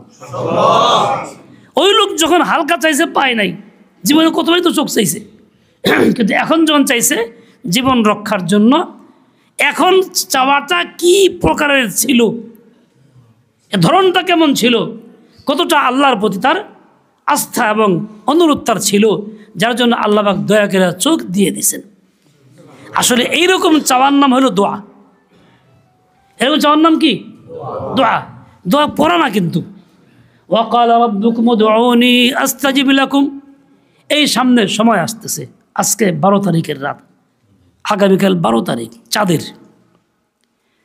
শাবান মাস চাঁদের মাস না, তারপরের দিন বৃহস্পতিবার 13 তারিখ, শুক্রবারে 14 তারিখ, শুক্রবার দিন যা রাতটাই হলো শাবানের 15 তারিখের রাত, যেটাকে আমরা শবে বরাত বলি। এই নামটা শরীয়ত সম্মত না, মানুষের বানানো নাম, কোরআন সুন্নাহর নাম না এটা। এই শবে বরাতকে সামনে রেখা কত কিছু পাওয়ার আশা আছে, বাস্তবে পাওয়ার ওয়াদাও আছে, আশ্বাসও আছে। তকদির পরিবর্তন হয়, সারা এই বছরে কে মরবে তার ফয়সালা ফেরেশতাদের হাতে আল্লাহ দেন, রিজিক কার কী হবে তাও দেন, ইত্যাদি ইত্যাদি অনেক কিছু শুনি আমরা, বাস্তবে আছেও এর। ওই দিন আমরা আল্লাহর কাছে চাই বলি, কিন্তু চাইয়া কতটুকু পাই, কয়জনে পাই? পরের দিন কেউ দৌড়ুক, এত চাওয়াছিলাম কিছুই তো না, এরকম হয় কি না? তার মানে আমার চাওয়াটা কি হয় নাই, প্রকৃত চাওয়া হয় নাই। আমার চাওয়া যদি ওই অন্তর্ভুক্ত হইতো, হাজ্জাজ যাকে ভয় দেখাই দিয়েছিল, তাহলে ঠিকই আমি নগতি পাইতাম। আমার চাওয়া চাওয়া হয় নাই, শুধু রসম হয়েছে, শুধু একটা রসম পুরা হয়েছে, শব্দগুলি আওড়ানো হয়েছে, আর কিচ্ছু হয় নাই, যার জন্য আমি পাইতেছি না। ও ভাই, আল্লাহর ওয়াদা শতভাগ সত্য, কিন্তু দোষটা আমার, আমি আল্লাহমুখী না, আল্লাহ থেকে নিচ্ছি না, সেই জন্য ওই রাতেও পাইতেছি না। ওই রাতটা কীরকম? হাদিসের মধ্যে আসছে রসুল আকরাম সাল্লাল্লাহু আলাইহি ওয়াসাল্লাম ঘরে শুয়েছিলেন, আম্মাজান আয়েশার কাছে হঠাৎ নাই, চলে গেছে, ঘুম ভাঙছে, হুজুর পাশে নাই। তার নানান চিন্তা হয়েছে, কোথায় অন্য কারো বিবির কাছে গেছেন কিনা, এই রুম সব জায়গায় তালাশ করছে, কোথাও তো আওয়াজ পাওয়া যায় না। শেষমেশ গেছে বাকিতে, কবরস্থানে। গিয়ে থেকে হুজুর দূরে দোয়া করতেছেন, চাঁদের আলোতে বোঝা যাইতেছে, কাছে যায় নাই হুজুর কোন অবস্থায় আছে, এই জন্য দূরের থেকেই উনিও দোয়া করতেছেন। দোয়া যখন হুজুরের শেষ এসে পড়বেন, উনি আগে শেষ করে দ্রুত বাসা চলে আসছেন, আগে ঘরে দ্রুত আসছেন, তো একটু শ্বাস বেড়ে গেছে না। এখন হুজুর জিজ্ঞেস, তুমি আয়েশা তুমি গেছিলা? ওই দেখলাম যে কালা কালা দেখা যায় ছায়া ছায়া, তুমি? বলে হুজুর জি আমি গেছিলাম। হুজুর বললেন কি, আতা খাফিনা আকুনতি তা খাফিনা আইয়াহিফাল্লাহু আলাইকি ওয়া রাসূলু, তুমি কি এইটা ভাবছিলা যে আল্লাহ রসুল তোমার প্রতি খেয়ানত করবে, জুলুম করবে, তোমার থাকার দিনে পালার দিনে আমি আরেকজনের কাছে যাবো? বলে হুজুর ভুলে হয়ে গেছে, আমি বলছিলাম, ভুলে হয়ে গেছে। আসলেই মহিলাদের এরকম চিন্তা থাকে, এই কুচিন্তা বেশি থাকে। এরপরে হুজুর বললেন, দেখো আমি গেছি কি জন্য, আজকের রাত বিশেষ রহমতের রাত, আল্লাহ তাআলা এই রাতে অনেক সংখ্যক লোককে মাফ করবেন। পরিমাণ কত? পরিমাণ নাই, আমার গণনারও বাইরে। আরবের মধ্যে মদিনার সবচেয়ে বেশি বকরি পালত বনু কালবের লোকেরা। একজনের 300-400 বকরিও ছিল, জাকাত আদায় করতো। 120 বকরি হইলে এক পর্যন্ত এক বকরি দিতে হয়, 200 হলে 2টা, 300 হলে 3টা, 5-10টা জাকাত আদায় করতো। তার মানে কি 5-10 শ ছিল এক একজনের। বলে এই বনু কালব গোত্রের যত বকরি আছে, এই বকরির যত পশম আছে, তার চাইতেও বেশি পরিমাণ লোককে আল্লাহ মাফ করবেন। রহমতটা অনেক ব্যাপক। এমনও তো চায় রহমতটা হাসিল করি, দিলে আগ্রহ থাকে, সব বাস্তব তো এটা চাওয়াই তো উচিত, মুমিনের কাজে এটা। দেখেন, যাদের মাথা চুল নাই, টাক পরা, বাসে অ্যাডমিটার দেওয়া থাকে, সমাধান কি করে? হয়তো আলগা চুল লাগাই দেয়। টাকা নেয় কি নেয় না? কত টাকা নেয়? 100-200 টাকা না বেশি? মাশাআল্লাহ, একটা আইডিয়া মুরব্বীর আছে, 10-15 হাজার নেয়। এদের কয়টা চুল, মাথায় কয়টা চুল থাকে? তার জন্য ধরলাম 10,000 নিল, এটা কথার কথা। আমেরিকা এক বছর চুল লাগায়, সামান্য পুরো মাথা লাগায় নেই, তার $10,000 খরচ, মানে প্রতি চুলে $1 নিছে, প্রতি চুলে $1 নিছে। আল্লাহ যে কত চুল মাথায় দিছে আমার, আল্লাহ যে $1 আমার থেকে নিল না, 1 টাকাও চাইল না আল্লাহ আমার কাছে। কত বড় ইহসান আল্লাহ তাআলা, চিন্তা করছেন?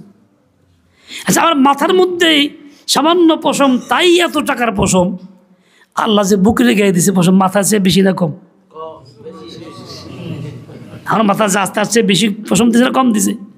বুকের গায়ে কত বেশি, তুলনা করতে পারবো না। তাহলে কি পরিমাণ সংখ্যার লোককে আল্লাহ মাফ করবেন। কিন্তু পুরা কবাইলা ওইসব নারী পুরুষ হবে। ঘুমায়েন না ভাই কেউ? ওই যে ঘুমাইছে, রুমাল মাথা সাদা, ঘুমাইতেছে। মুরব্বী আমার দিকে তাকান, এই যে এদিকে নাড়াচাড়া দেন। সব দিন তো আমি আসবো না, আপনিও বসবেন না, খেয়াল করেন। কয়টা বাজে? 10টা। হয়, এই জন্যই ঘুমাইতেছেন। তাহলে কথা শেষ করে দিই না, আমার কষ্ট হইতেছে।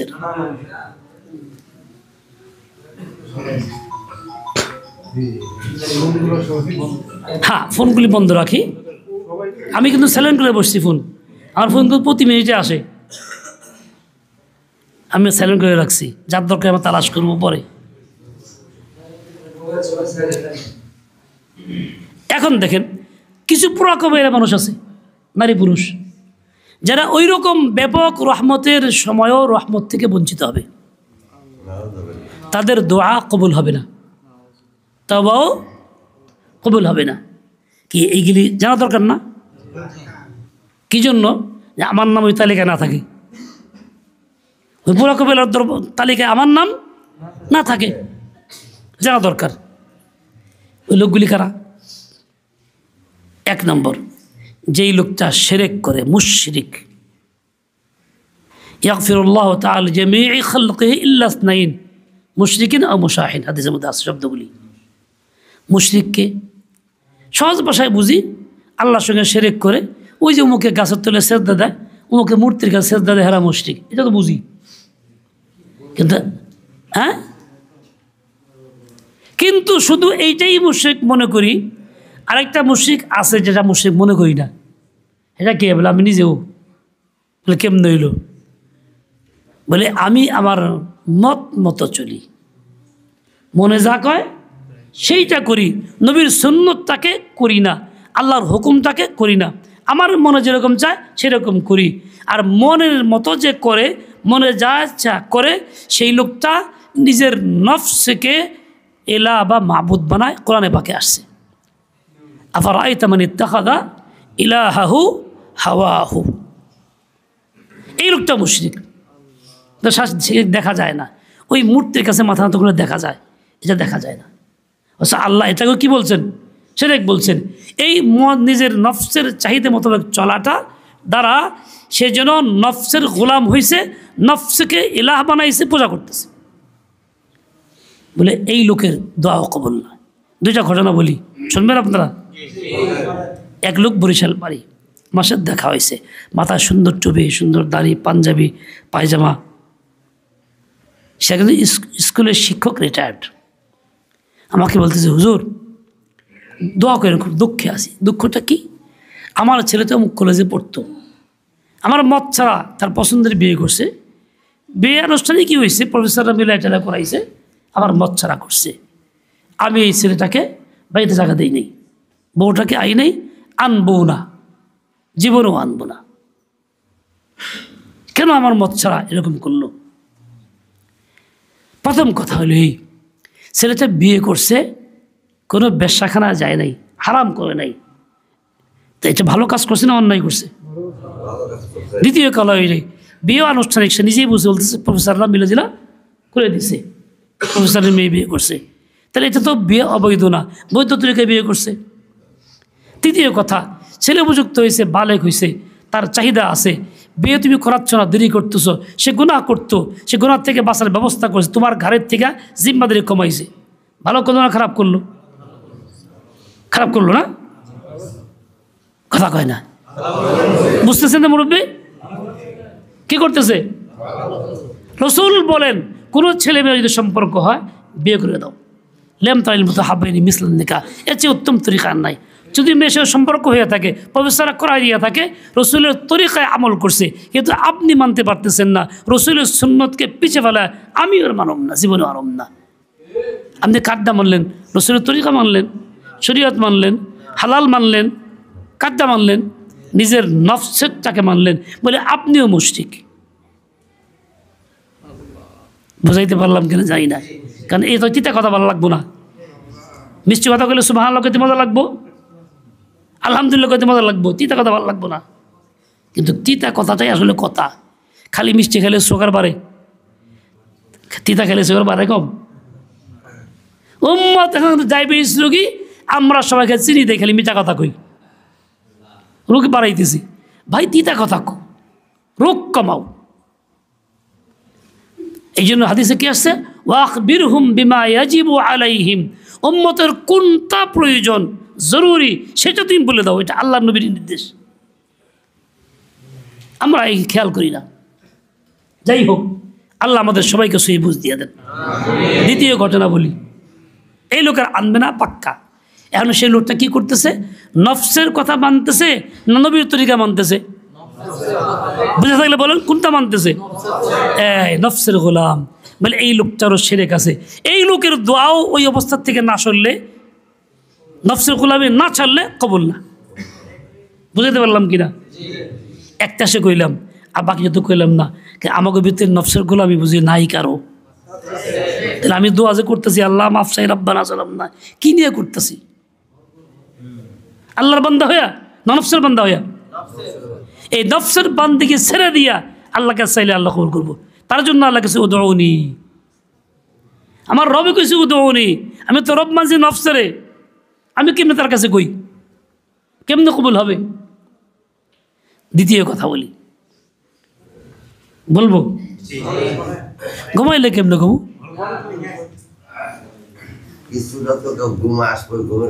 মাশাআল্লাহ, খুশি হইলাম মুরব্বীর কথায়।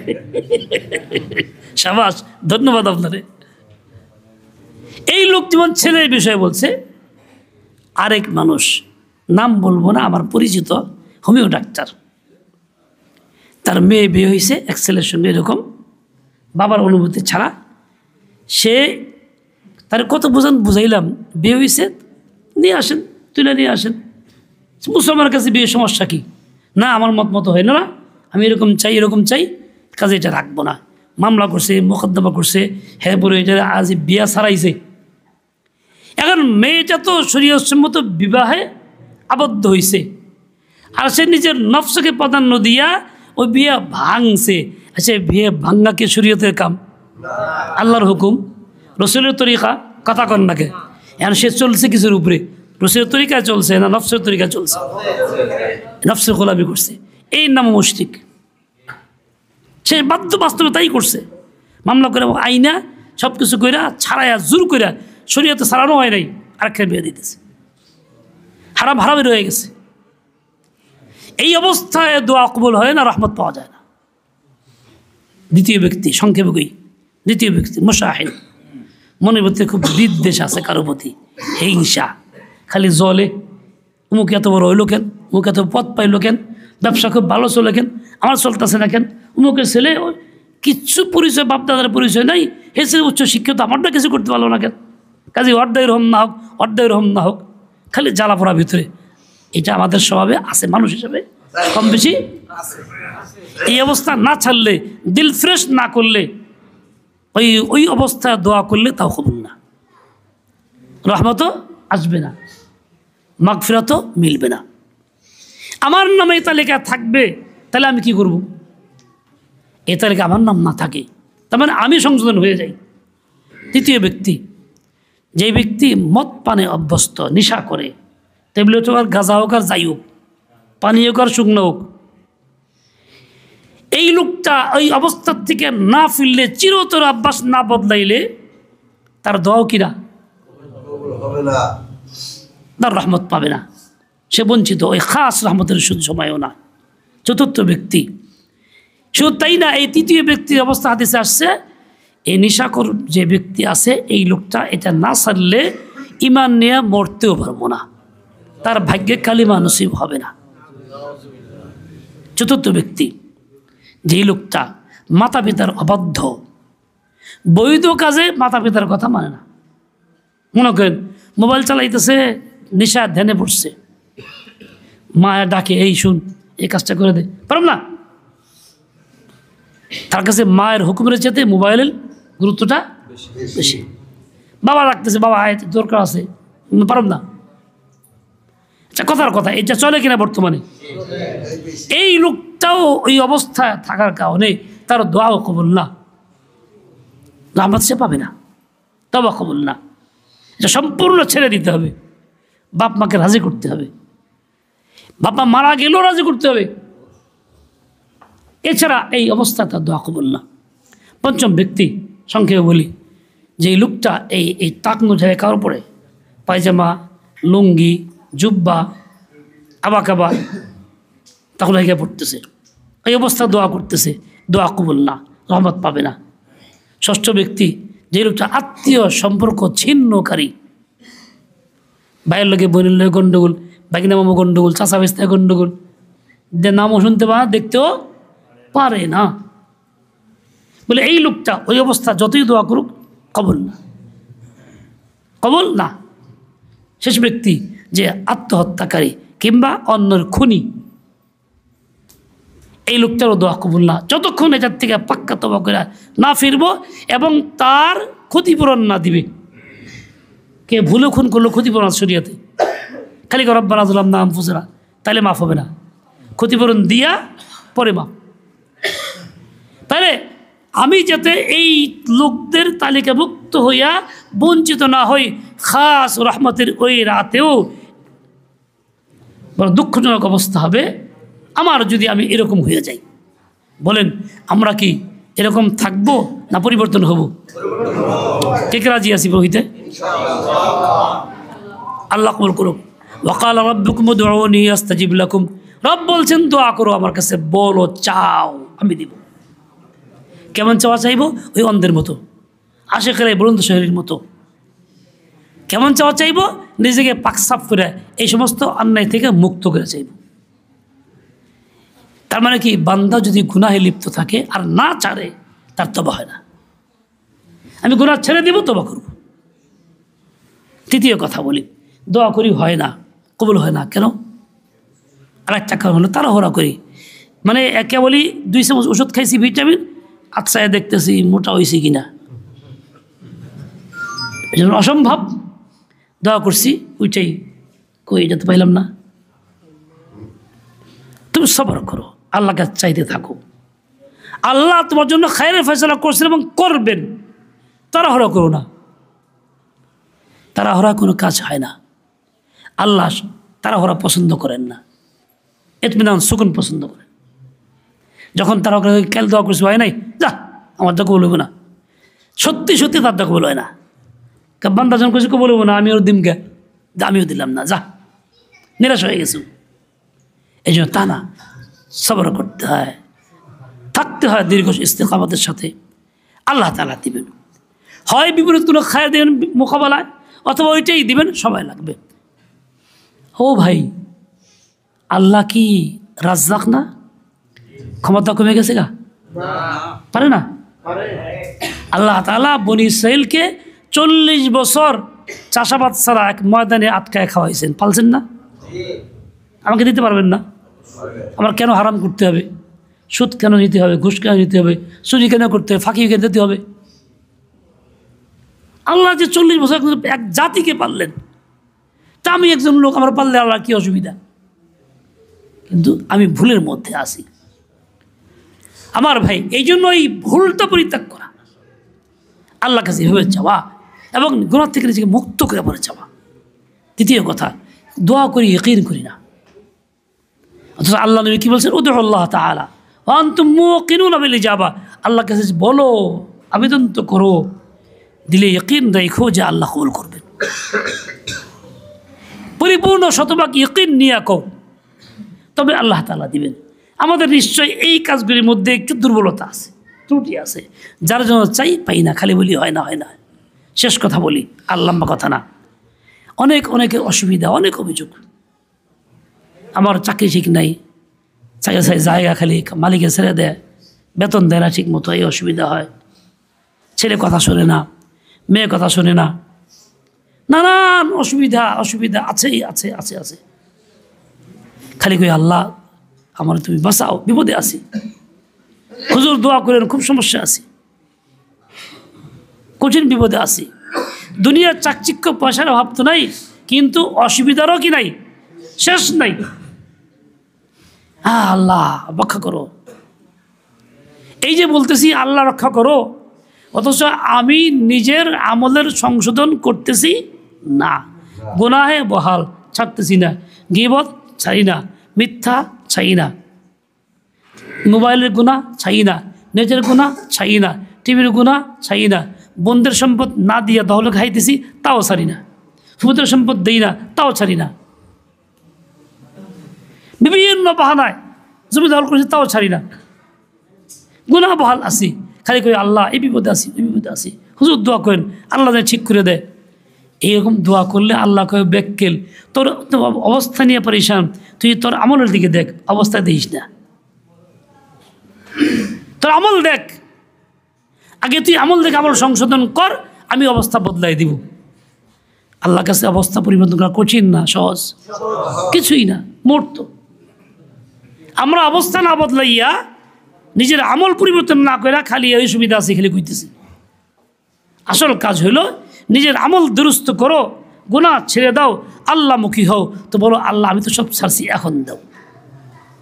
দেখেন আল্লাহ দেয় কিনা, পরেশানি দূর হয় কিনা। শতভাগ নিশ্চিত নাফরমানি করব, আল্লাহ পাক মাখলুককে আমার বিরুদ্ধে লাগাই দিবেন, হবে এইটা। এখন না আরেকখান দে, এখন আরেকখান দে, হবেই হবে। আল্লাহ না করুক কেউ জিনা করতেছে, যার সাথে জিনা করলো মহিলা, তার ইজ্জত নষ্ট করলো, গুনাহ করলো, বলে এই লোকটাও অপেক্ষা থাকুক, তার আপনজনকে কেউ জিনা করবে কেন? গুনাহটা এমন জিনিস, মুকাফাত হয়, বিনিময় হয়, লেনদেন হয়। সমাজে এত সমস্যা কেন? বলে আমি গুনাহ থেকে ফিরি না, এই জন্য এইগুলি ঘটতেছে। কিয়ামতের আগে ঘটবে বেশি কেন? গুনাহগার হওয়ার কারণে। যাই হোক, তো বান্দা তুমি এটা করো না খালি হালাত দেখে আফসোস করো, বলো তুমি নিজের আমল দুরুস্ত করো, আমল দেখে আফসোস করো। আগে আমল ঠিক করবা, আমি দিয়ে দেব। আল্লাহর কাছে কঠিন কিছুই না, কিছুই না। এই আশা ভরসা নিয়ে আল্লাহর কাছে চাইয়ে থাকি। আল্লাহ তাআলা আমাদের সবাইকে সহি বুঝ দিয়ে দেন, হিম্মত আলিয়া তৌফিক খায়র দিয়ে দেন। ওয়া সাল্লাল্লাহু তাআলা আলা নবিয়িল উম্মি ওয়া আলা আলিহি ওয়া আসহাবিহি ওয়া বারাকা ওয়াসাল্লাম। এবার একটা শেষ কথা বলি, রাগ করবেন না থেকো। যদি ইমান আছে কি না, তা কী কমু? আমাদের ইমান আছে না নাই? সবাই কয় না, বুঝে শুনে এখন কন আলহামদুলিল্লাহ আছে, কন না। দাবি হইল। এবার আমি একটু আপনাদের মোজাকারা করি, আছে কিনা বুঝেন। অজু ভাঙা কারণ আছে না? গ্যাস ছাড়লে অজু ভাঙে না থাকে, রক্ত বেরোলে, ঘুমায় পড়লে, নিশামত খেয়ে বেহুশ হয়ে গেলে গা ভাঙে না? কিছু কারণ আছে অজু ভাঙ্গার লেগে। ঠিক ইমান ভাঙ্গারও কারণ আছে। আপনার কিতাব আছে বেহেশতি, যে ওর বাংলায় আছে, তার মধ্যে কবিরা গুনার কথা, গুনাহের কথা, ইমান ভাঙ্গার কারণ সব লেখা আছে। কিতাব কিনবেন, পড়বেন, শুনবেন, শুনাইবেন, বাইরে তালিম করবেন। ইমাম সাহেব যারা আছেন তা মসজিদ তালিম করবেন, শুধু ফাজাইলে আমল না, এটা তালিম করবে, ইমান ঠিক হইব। এ বাবা কথা বলো না, সবর করো বাবা, একটু সবর করো। আসছো যখন আল্লাহ আনছে, সবর করো। হ্যাঁ ভাই, ইমান ভাঙ কারণ কি? সরাসরি বুঝি, আল্লাহর গালি দিলাম, ভাঙবো। কথা কর না কেন? কথা কর না কেন? সেরেক করলাম, ভাঙবো না? ভাঙবো। নবীরে গালি দিলাম, ভাঙবো। নবী ছেড়ে আর কাউকে নবী মানলাম, খাদিয়ে নি বা কাউকে, ভাঙবো কিনা? এই ভাই কথা কয় না, ভাঙবো। বিশেষ করেন আচ্ছা, ভাঙবো। ইমান থাকবো না? ইমান না থাকলে ইসলাম থাকেনি। আচ্ছা, এবার একটা কথা বলি। যেমন এইসব কারণে ইমান ভাঙ্গে, ঠিক তেমনি ইসলামের কোনো একটা আদর্শকে অগ্রহণযোগ্য, তুচ্ছ, অগ্রহণযোগ্য মনে করলে, এটা এই যুগের না মনে করলে, কিংবা তুচ্ছ করলে, কিংবা অপছন্দ করলে, ঘৃণা করলে, বিদ্রুপ করলে ইমান থাকে? কথা কয় না, থাকে না। বুঝে শুনে কেন কিন্তু, বুঝে শুনে কেন কিন্তু। এবার দ্বিতীয় কথা, প্রশ্ন, ইসলামের সামান্যত একটা কাজ যেটা ইসলামে আছে, হোক সেটা সুন্নত গায়রে মুআক্কাদা, সে কেউ যদি তুচ্ছ করে, অপছন্দ করে, ঘৃণা করে, বিদ্রোহ, উপহাস করে, ইমান থাকে? থাকে না। কুফরকে সমর্থন করলে, কুফরকে পছন্দ করলে, ধর্ম নিরপেক্ষতা ইসলাম না কুফর? জোরে কোন, ভয় পায় গায়ে, ডাইরেক্ট কুফর। ধর্ম নিরপেক্ষতা কি? কুফর। আমি ইমান আনি, নামাজ কালাম পড়ি, মসজিদে যাই, খুতবা শুনি, হজ করি, বছর বছর উমরা করি, কপালে সেজদা দাগ হয়ে গেছে গা, কিন্তু ধর্ম নিরপেক্ষতা সমর্থনকে জীবন ভরা চলতেছি, কথা বলি, মিছিল দেই, মিটিং করি, ভোট দেই। উপরে ইসলাম, ভিতরে কুফুরকে সমর্থন, ইমান থাকে? তাহলে সুবহানাল্লাহ বললে কি, আলহামদুলিল্লাহ বললে কি, লা ইলাহা ইল্লাল্লাহ বললে কি হবে? ঠিক তেমনি সকল ক্ষমতার উৎসকে জনগণ। লিমানিল আরদ, এই পৃথিবীর মালিকানা কার? হুকুম চলবে কার? আল্লাহ তাআলা। যখনই আল্লাহর হুকুম চলার কথা বলা হবে, আল্লাহ হুকুম চলছে কেমনে? মদিনায় খেলাফত ব্যবস্থার মাধ্যমে রাসূল দিয়ে চালাইছেন। হয়তো আবু বকর পরবর্তী খলিফা চালাইছেন, ওমর ফারুক রাদিয়াল্লাহু আনহু চালাইছেন, ওসমান গনি চালাইছেন, আলী চালাইছেন রাদিয়াল্লাহু আনহু, সকলেই খলিফা ছিলেন।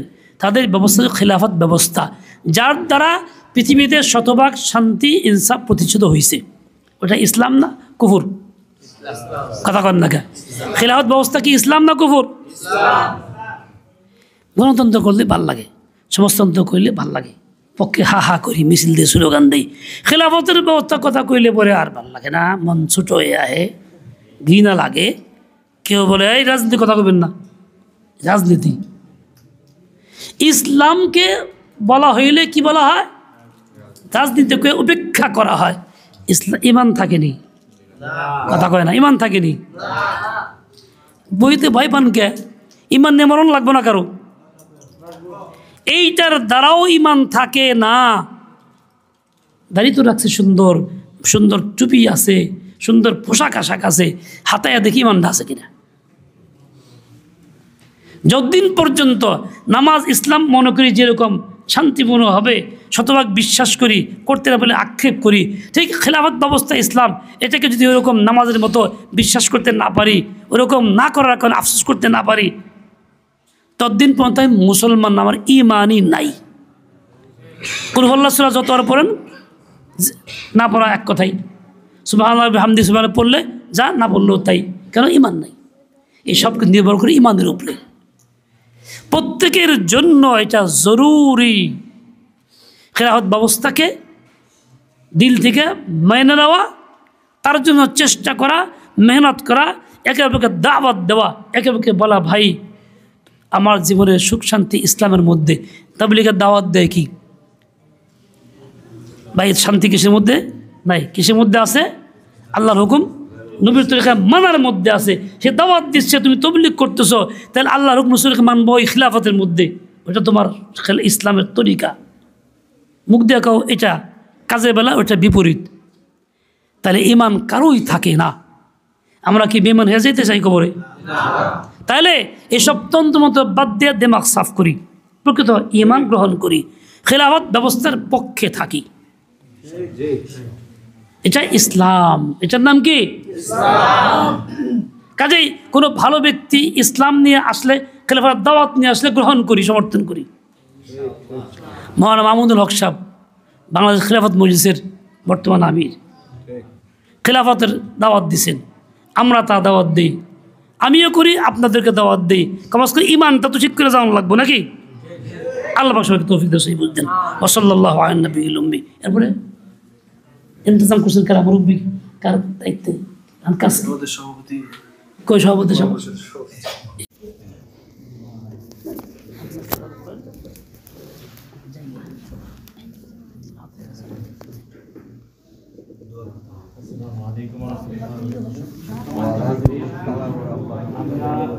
অনেকে এইভাবে চিনি না। হুজুরের মানিকগঞ্জের, আমার বাড়িও মানিকগঞ্জের ছেলে সাহায্য আলহামদুলিল্লাহ এলিমের লাইনে। এরপরে হুজুরের কথা আপনারা যত সময় আমরা শুনেছি আমল করার চেষ্টা করি ইনশাআল্লাহ। কি বলে? আমরা কোরআন শরীফ শুদ্ধ করার জন্য, অর্থাৎ আমাদের নামাজ বাতিল হওয়ার জন্য হুজুরের বললেন, আমরা জানলাম এটা কোরআন হাদিসের কথা। নামাজ আমার শুদ্ধ করা, নামাজ বাতিল হয়েছে, আর নামাজ শুদ্ধ হওয়ার জন্য নামাজের শুদ্ধ করা। এই জন্য আমরা প্রতিটা মসজিদে ইনশাআল্লাহ আমরা হুজুরদের কাছে ইমাম যিনারা আছে তাদের কাছে আমরা কোরআন শুদ্ধ করবো ইনশাআল্লাহ। আল্লাহ পাক আমাদের সবাইকে আমল করার তৌফিক দান করেন। দোয়া করবেন, সবার জন্য দোয়া করবেন ইনশাআল্লাহ। আলহামদুলিল্লাহ, হযরত আমাদের সামনে গুরুত্বপূর্ণ নসিহত পেশ করেছেন। এবং সর্বশেষ একটা বিষয় এখানে হযরত আপনাদের সামনে আলোচ করছেন, সেটা হচ্ছে যে একজন মুসলমান ইমানদার হিসেবে খেলাফত ব্যবস্থার সহযোগী হওয়া এবং কোনো ধরনের অন্য যে খেলাফত ব্যবস্থা ব্যতীত অন্য যে ব্যবস্থাপনা আছে এগুলো ইমানকে পরিচিত ব্যবস্থাপনা। তো ইনশাআল্লাহ আপনারা খেলাফত ব্যবস্থাপনা সহযোগী হবেন তো? ইনশাআল্লাহ। আলহামদুলিল্লাহ, বিগত দিনে ছিল না, আলহামদুলিল্লাহ আল্লাহ তাআলার মেহেরবানি আপনাদের শিমুলী ইউনিয়নে বাংলাদেশ খেলাফত মজলিসের পূর্ণাঙ্গ কমিটি গঠন হয়েছে। তো যারা এই খেলাফত ব্যবস্থাপনার সহযোগী হতে চান, আপনারা ইনশাআল্লাহ সকলেই সদস্য হওয়ার চেষ্টা করবেন।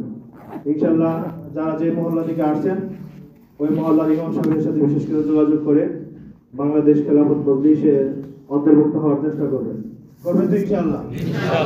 পাশাপাশি আজকে আপনারা যারা আসছেন সকলের জন্য